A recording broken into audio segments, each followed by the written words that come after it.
tariffs that are designed to reshape the international trading system. The ambition of these measures is enormous. The effects on the global economy will be monumental.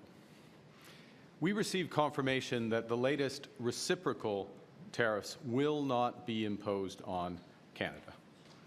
At the same time, President Trump confirmed that the tariffs announced last week against our auto industry will come in, and indeed have come into effect today. So while it's progress that further tariffs were not imposed on Canada yesterday, the President's actions will reverberate here in Canada and across the world. Three different sets of U.S. tariffs remain in place and will continue to pose significant threats to Canadian workers and Canadian businesses. And while they have been imposed under different premises, some things are consistent. They are all unjustified, unwarranted, and in our judgment, misguided. And we are already seeing the consequences.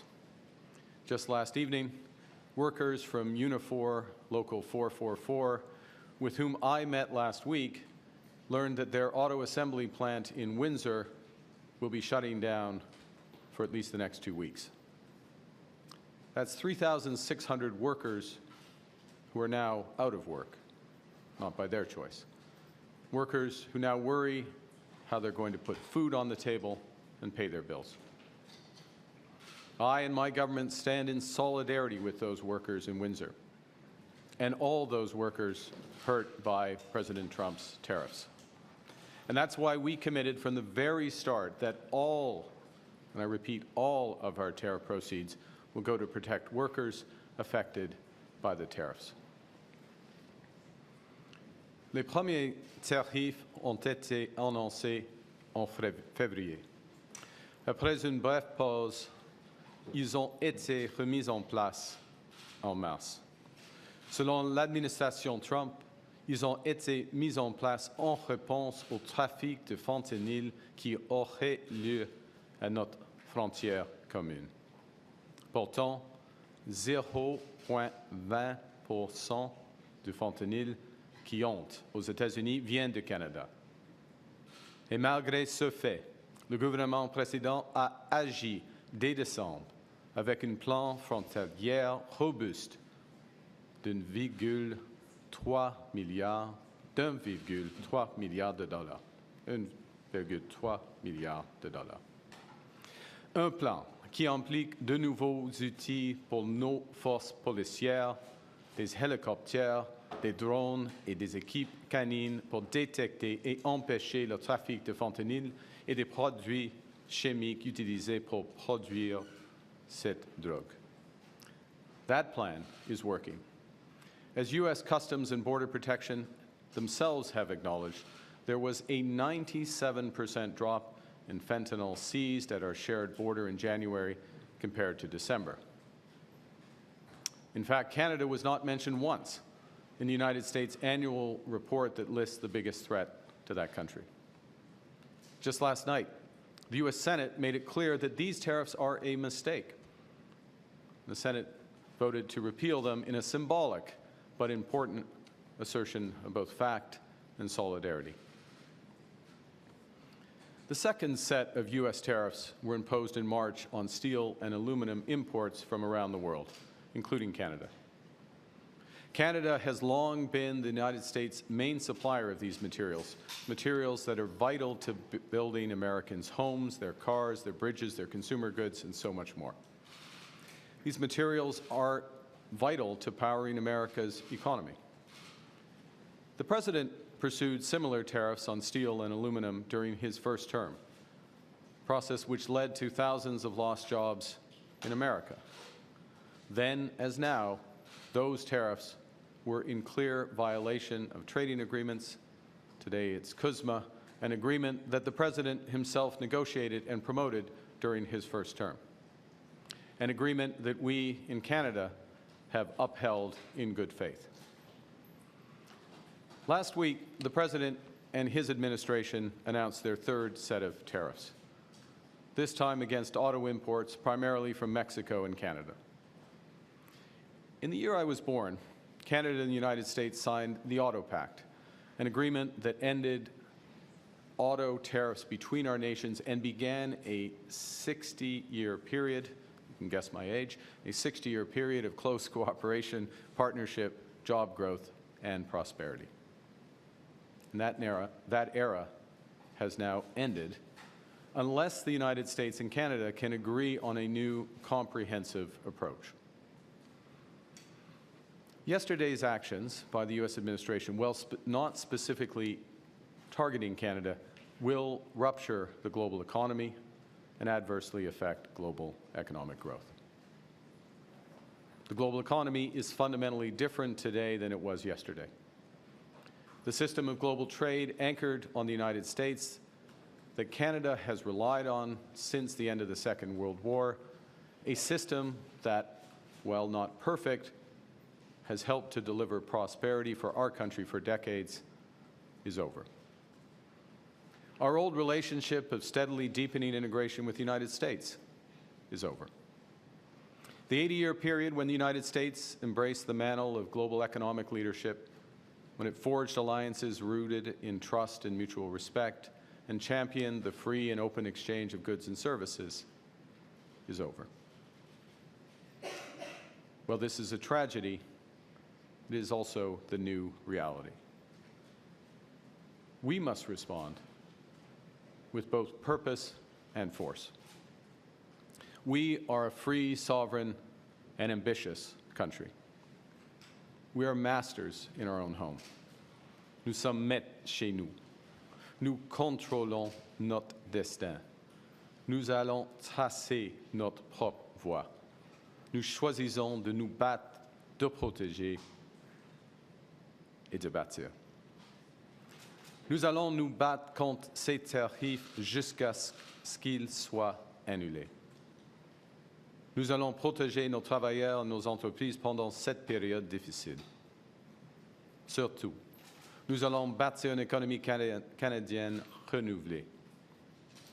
Nous allons bâtir un Canada fort. We will fight to bring each of these tariffs to an end. We're fighting in courts, challenging that these tariffs have been illegally imposed under U.S. law. We have filed disputes underscoring that they are in violation of our free trade agreement, CUSMA. We have gone to the World Trade Organization because these actions are against international trade law. We are responding today with, and we have responded throughout, with carefully calibrated and targeted counter-tariffs. Hier, j'ai rencontré mon conseil sur les relations canado-américaines. J'ai tenu une rencontre du comité du Conseil des ministres sur les relations canado-américaines. J'ai aussi convoqué les premiers ministres des provinces et territoires pour la troisième fois en autant de semaines. Nous sommes unis. Nous sommes déterminés.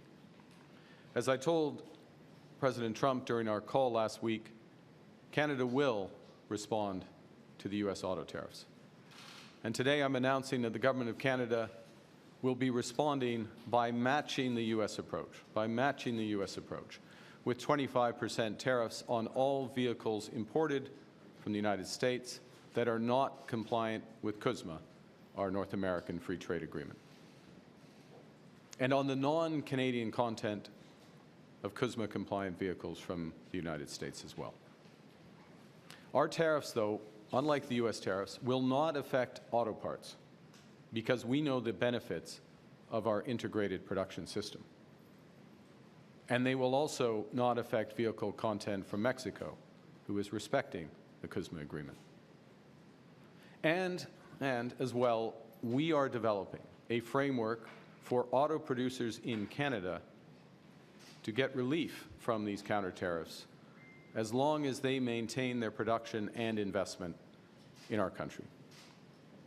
Importantly, every single dollar raised from those counter-tariffs, our counter-tariffs, which could reach around $8 billion before remission will go directly to our auto workers and the companies affected by those tariffs.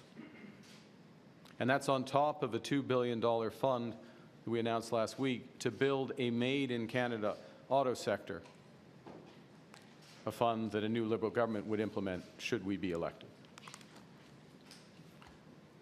Nos droits de douane n'affecteront pas les pièces automobiles car nous connaissons les avantages de notre système de production intégré. Ils n'affecteront pas le contenu des véhicules en provenance du Mexique. Parallèlement, nous élaborerons une carte permettant aux constructeurs automobiles d'éviter nos droits de douane compensatoires à condition qu'ils maintiennent leur production et leurs investissements au Canada. Il est important de noter que chaque dollar récolté, c'est-à-dire environ 8 milliards de dollars avant remise, ira directement à nos travailleurs de l'automobile et aux entreprises touchées par ces droits de douane. Cela s'ajoute au fonds de 2 milliards de dollars pour construire un nouveau secteur automobile fabriqué au Canada, que j'ai annoncé qu'un nouveau gouvernement libéral mettrait en œuvre si nous étions élus. Our retaliatory tariffs that we previously announced in response to the United States' other tariffs will remain in effect. You know, we take these measures reluctantly, and we take them in ways that it's intended and will cause maximum impact in the United States and minimum impact here in Canada. And we should be aware that the President and his administration have also signaled that tariffs will be applied on what the Americans term as strategic sectors: pharmaceuticals, semiconductors, lumber, and agriculture. Dans les jours et les semaines à venir, nous dirons à nos homologues américains que ce serait une erreur, que la question de l'offre n'est pas sur la table, que toute nouvelle mesure commerciale entraînerait une réponse calibrée, mais énergique, de la part du Canada, et que le moment est venu de renégocier en profondeur notre partenariat économique et de sécurité. As President Trump and I agreed last week, he and the Prime Minister of Canada will sit down immediately following the election to find areas of common ground and agreement in a new economic and security partnership. I told the President that I will be working hard for the next month to earn the right to represent Canada in those discussions, to get the best deal for Canada under the new U.S. approach. At the same time, Canada must be looking elsewhere to expand our trade, to build our economy, and to protect our sovereignty. Canada is ready to take a leadership role in building a coalition of like-minded countries who share our values. We believe in international cooperation. We believe in the free and open exchange of goods, services, and ideas. And if the United States no longer wants to lead, Canada will. Canada is strengthening our trading relationships with reliable partners. Plus tôt cette semaine, j'ai parlé à la présidente mexicaine, Madame Sheinbaum. Je viens de discuter aujourd'hui avec le chancelier allemand, Olaf Scholz. J'ai eu de nombreuses conversations avec la présidente de la Commission européenne, Ursula von der Leyen. Et dès ma première semaine en poste, j'ai rencontré le Premier ministre du Royaume-Uni, Keir Starmer, et le président français, Emmanuel Macron. Nous sommes tous opposés à l'approche du gouvernement américain. Et nous sommes tous en faveur d'échanges commerciaux libres et équitables. My government understands that Canadians hurt by the unjustified tariffs will need our support. And to our workers producing sustainable, high-quality lumber in Smithers, Prince George, and Elmsdale, to our workers extracting oil and gas around Fort McMurray and in northeastern BC, aux travailleurs dans les alumineries du Saguenay, to our workers at the steel mills in Hamilton, Sault Ste. Marie, et La Bosse, to our workers at auto assembly plants in Windsor, Ingersoll, and Oakville, to all our workers who might be worried about their next paycheck and their futures, the federal government will do everything in our power to protect you and your careers. In this new world, we have to look out for ourselves, and because we are Canadian, we will always look out for each other. La semaine dernière, j'ai annoncé plusieurs mesures ciblées pour soutenir les travailleurs et les entreprises directement touchées par la guerre commerciale de Président Trump. Pour les travailleurs, nous avons supprimé le délai d'1 semaine pour obtenir l'assurance emploi. Nous avons fait en sorte qu'ils n'aient pas à épuiser leur indemnité,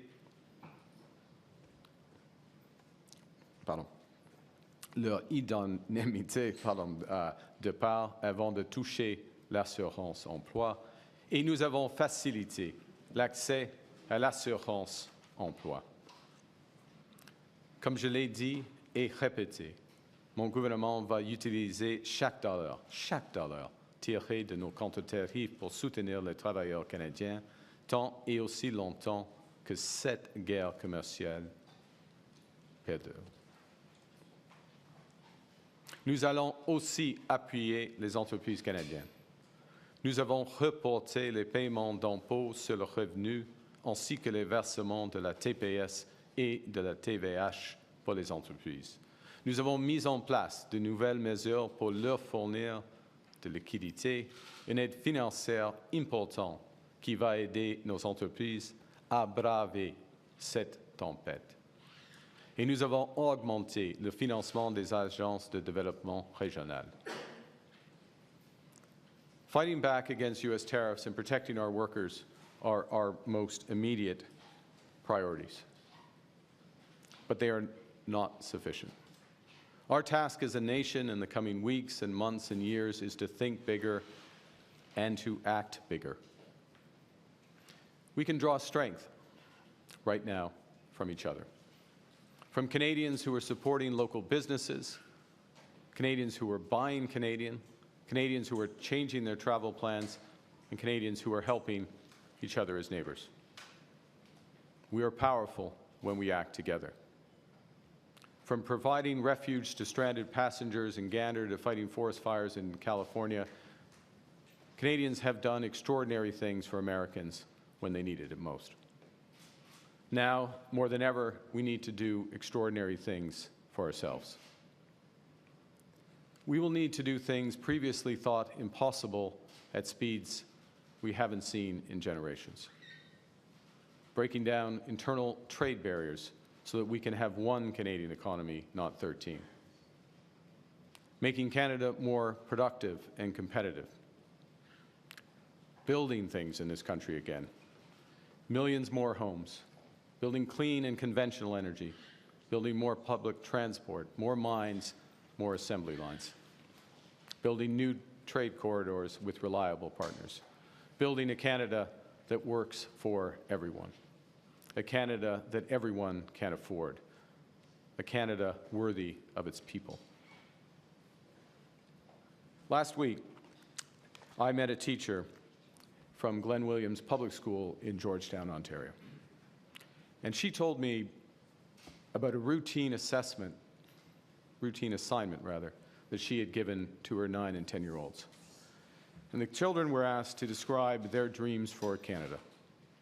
So some kids wrote about a country free of poverty, others dreamt of clean air and water, or a place where everyone enjoyed equal rights, dignity, and respect.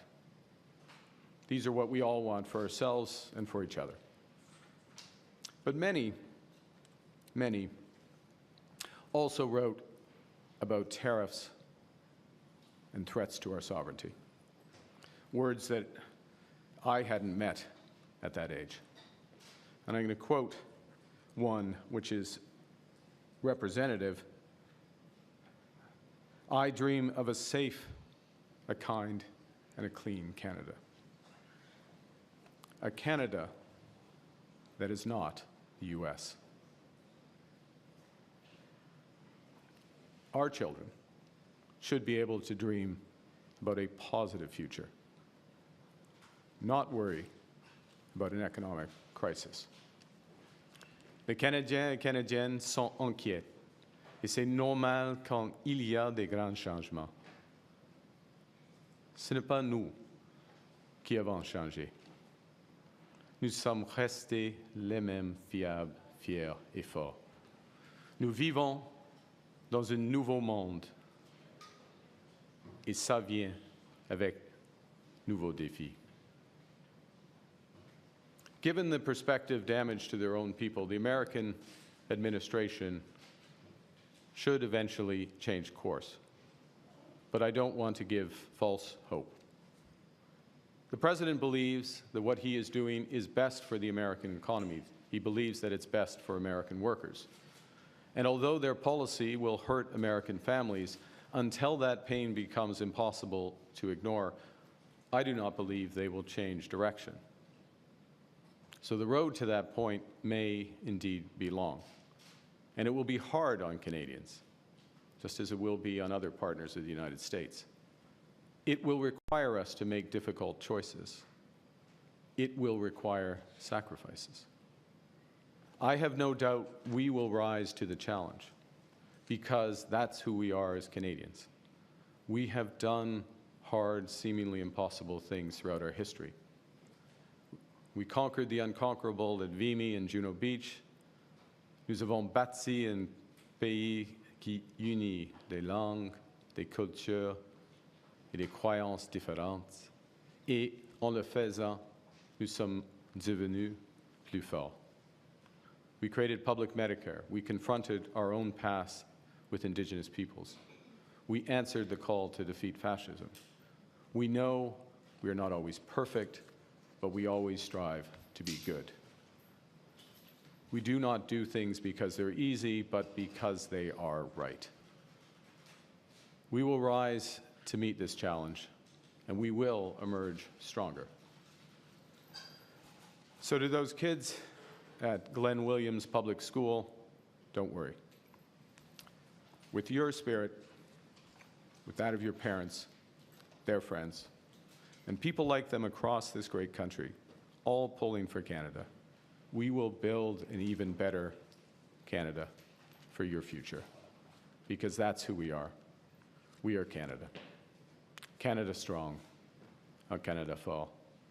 Thank you very much. Merci. I'll be pleased to take your questions. Bonjour tout le monde. We'll now start with the press conference. We'll take 15 minutes of questions, one question, one follow-up.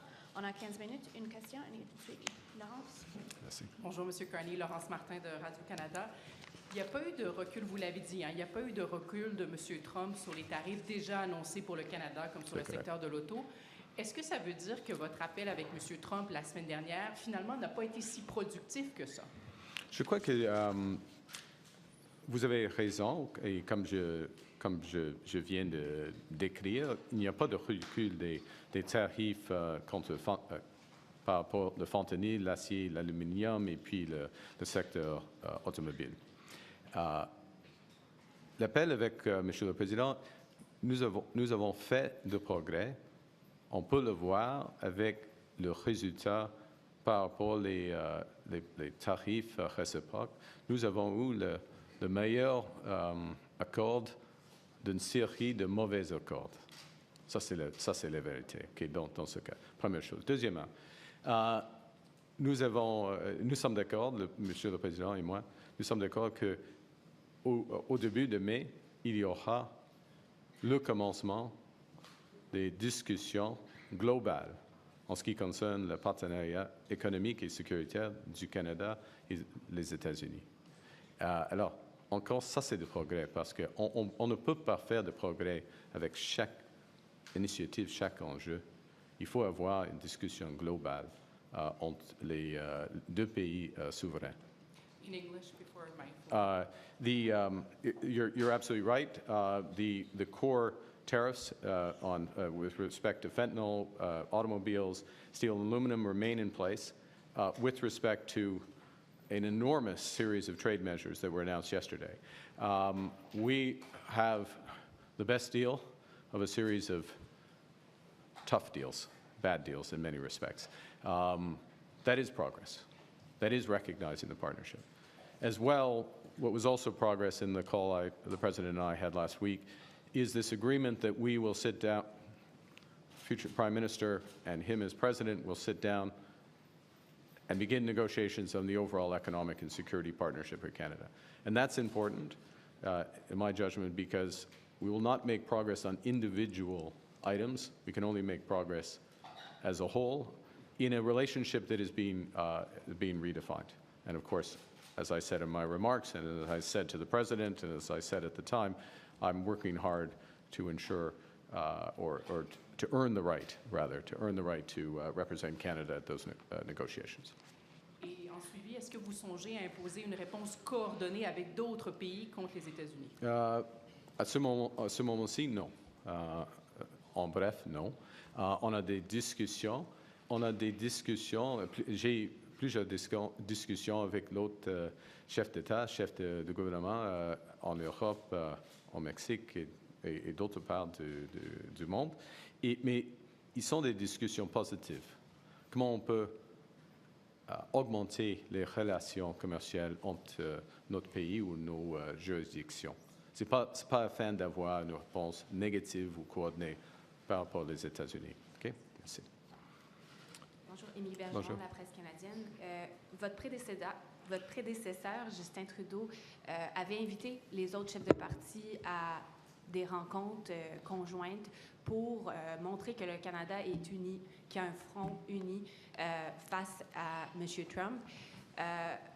Pourquoi, si vous mettez votre campagne électorale sur pause et que vous êtes dans vos habits de premier ministre et que vous dites que c'est un enjeu non partisan, alors pourquoi vous ne faites pas comme M. Trudeau et vous invitez les autres chefs de parti soit à une rencontre ou à un appel? Les autres chefs du parti sont avisés de notre réponse. En ce qui concerne la coordination canadienne, j'ai plusieurs discussions avec tous les premiers ministres des provinces et territoires en groupe et dans un sens bilatéral, des discussions avec des chefs des syndicats, des chefs, des dirigeants autochtones, des PDG, tout cela. Il y a beaucoup de consultations, coordination. Et nous avons une équipe canadienne par rapport aux États-Unis. Et si je peux dire, la réunion aujourd'hui des premiers ministres était fantastique dans un sens, parce que nous sommes tous alignés. OK. Ça n'a pas vraiment répondu à ma question, mais je vais aller sur un autre sujet, la gestion de l'offre. Pardon. Vous avez dit que vous voulez protéger la gestion de l'offre, mais est-ce que vous vous engagez, si vous êtes élu premier ministre du prochain gouvernement, à déposer un projet de loi, comme il y en avait un devant la Chambre des communes au Sénat, pour vraiment l'inscrire dans une loi que la gestion de l'offre, c'est une ligne rouge, ça ne peut pas faire partie d'une négociation commerciale, puisque le gouvernement précédent, le gouvernement sortant, avait voté pour un tel projet de loi. Donc, est-ce que vous vous engagez à redéposer? OK. On commence avec le fait que c'est un nouveau gouvernement. Il y a des changements. Nouveau premier ministre, nouveau gouvernement. Et en ce qui concerne les négociations avec les États-Unis, dès que le 1er janvier ou le mi-janvier, en effet, quand j'ai commencé ma campagne pour la chefferie libérale, j'ai dit clairement que la gestion de l'offre, la langue française et la culture ne seront jamais sur la table. Ça, c'est une ligne rouge, une ligne claire. Et nous n'avons pas, par exemple, les discuté, Monsieur le Président et moi, pendant notre appel. Okay? Good morning, Tonda McCharles, Toronto Star. Could you please expand and be specific on what you mean by an economic and security agreement? Is that a new CUSMA, or is that some other deal that renegotiates NORAD or some other broader security agreement? So it's, from our perspective, if I may, that there have been so many I would say from our perspective as government, my personal perspective, also from the perspective of workers, businesses, investors, Canadians, there have been so many violations, outright violations of CUSMA. There's supposed to be, I'll give you one example, one of many examples, but for steel and aluminum, there is an explicit side letter in CUSMA which says that there needs to be 60-day consultations for any changes. That obviously was not the case. There are many other examples of this. There have been so many of these violations that there is a need to have a renegotiation and a reaffirmation of which elements of the commercial relationship, the trading relationship, stand. Now, they may change, given the objectives of the United States. They may change, given, in fact, I think they will change from our perspective as well, in terms of what we need to do that's best for Canada, given the new U.S. position on so many things. As well, it is sensible, in my judgment, that we also discuss defense and security partnership. We have a long-standing defense and security partnership. Some of that partnership is for security, but it's also a commercial relationship. And we want to make sure that commercial relationship works for Canada. I will observe that 80%, 80 cents on every dollar that we spend on military equipment in its broadest sense goes to the United States. In the current stance of the relationship, that doesn't make sense. So we want to sit down and have everything on the table and have that discussion, everything on the table within commercial, subject to my previous response to the last question. So I understand that not to be all balled up in one agreement, separate agreements, but in the future negotiation then, I want to understand what you take from President Trump's 12% reciprocal tariff, Yep. sort of that he has hanging over Canada, even if he lifts the border tariffs you call unjustified. So I think there are several things, if I may, and it's hard to predict all elements of this, but there's certain sectors in the North American economy, the Canadian-U.S. economy, that fundamentally rely on the integration in those sectors. There's no better example of this than in autos, where it literally has been built up over my entire lifetime. And that the competitive threat in North America is from Asia, not within North America. And it will become our judgment, and the judgment, I would say, of virtually everybody who works in the auto industry, virtually everyone, not everyone, not the UAW apparently, but I think they're going to find out, that this is going to damage the U.S. auto industry as well as the Canadian auto industry. And it's going to damage the industry relative to competition from Asia. So when there's that discussion, the question, part of the discussion is going to be, how do we put back together elements of that integration? And if it's not going to come, how are we going to act in Canada? And we're going to do this, elements of this anyways, if my government is elected, which is to build a true Made in Canada strategy that makes us much more resilient with the U.S. So, Tonda, I can't pre-wire all those discussions, but what I know is that trying to have a discussion, given the scale of ambition of the United States, given all the measures they've taken, not just against Canada, but against the whole world, that we are not going to make progress if we try to focus on only one issue. We need to reset the overall relationship. We need to set the boundaries around that, where we're going to work together, reestablish confidence, first and foremost for Canadian workers and their families, so that they know where their careers are, where their jobs are, and then more broadly for investors in business. Okay? Thank you. Good morning, Prime Minister. Jillian Piper with Global News. Are you planning to have another phone call with President Donald Trump to discuss these tariffs? If it's appropriate, we will. We agreed that we would, when we last spoke, that we would talk as needed over the coming weeks. So it may happen. There's not one scheduled, and as I said, I'll just reiterate. When we spoke, I did advise the President that we would be retaliating against the auto tariffs. We were going to wait to see what happened with these reciprocal tariffs that were announced yesterday. we have taken a very focused, calibrated response, balanced response, one that creates incentives for the automakers.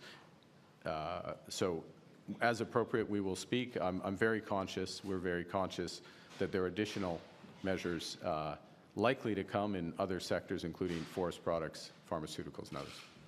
You said previously that the relationship that Canada had with the United States is now over. Is the U.S. still our ally? The U.S. Absolutely. Look, the U.S. is absolutely our ally. It's our ally in security and defense partnerships. It's our most important security ally, for example. It's still, even with these tariffs, the largest trading partners. The point I made last week, the point I made again today, is part of what our relationship has been based on, though, has been a degree of integration between our economies, our trade becoming closer and closer together. That is over. I mean, we saw that that was ending a while ago. It's now emphatic. I think the world is learning that that is over. That creates real challenges for us. We're not sugarcoating it. We're absolutely clear about that. It also, though, creates an enormous opportunity for a country like Canada, which has virtually everything that the world wants, has a lot of things that the U.S. wants, and they're going to find out how much they want it with these tariffs. So we have virtually everything the world wants. And when I talk to leaders in Europe, when I talk to the Mexican president,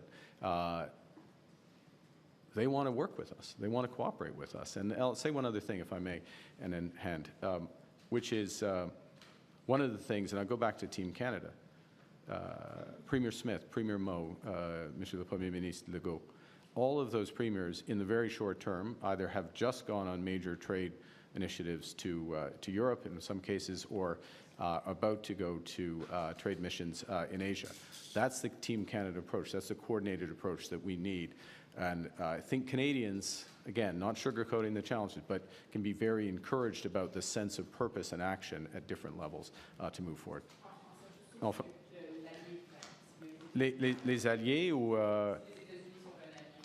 Oh, oui, les États-Unis, bien sûr, les États-Unis est encore un allié du Canada. Les États-Unis, c'est notre allié la plus importante en ce qui concerne les matières de sécurité et de la défense, par exemple. Mais le monde change. OK. Ashley, please. Ashley Burke, CBC News. Good morning. You have talked about this, the old relationship when it comes to the tight military and security cooperation being over. So what exactly are you picturing, and what does that mean for NORAD? Well, first and foremost, what I've emphasized has been the commercial relationship, the trading relationship, and the direction of that relationship. It was only a few months ago that many responded to the initial U.S. tariffs and discussions of tariffs by saying, this was not me, to be clear, but some prominent Canadians said, well, we should have a customs union with the United States. We should become closer to the United States. It's clear that that strategy has tremendous risks, would be misguided, in my view, and misguided and create tremendous risk. There may be certain sectors where that's the case, but as an overall approach, that view, that relationship's over.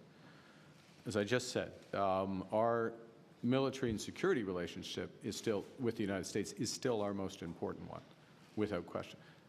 So I didn't declare the end of that, and I'm not declaring the end of that. What I have emphasized, and my government has taken action on, is diversifying and reinforcing other aspects of our security partnership. So we signed a major defense agreement with Australia, over the Horizon Radar. My trips to Paris and London were partly about deepening our security partnerships with those countries. We're looking on diversification in terms of maritime procurement and other aspects of procurement. We're reviewing the F-35 fighters to make sure that that's the right approach for the country going forward, given the other considerations. Last question. Yeah.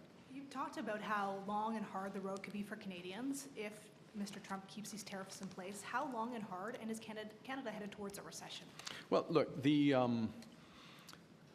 I think it starts with what the implications of these tariffs, yesterday's tariffs, which affect all economy, virtually every economy in the world, means for the global economy and the U.S. economy, and the U.S. economy which is slowing, U.S. economy where inflation is starting to pick up, where financial conditions, is going to start to tighten, and a U.S. economy which has a possibility of tipping into recession themselves.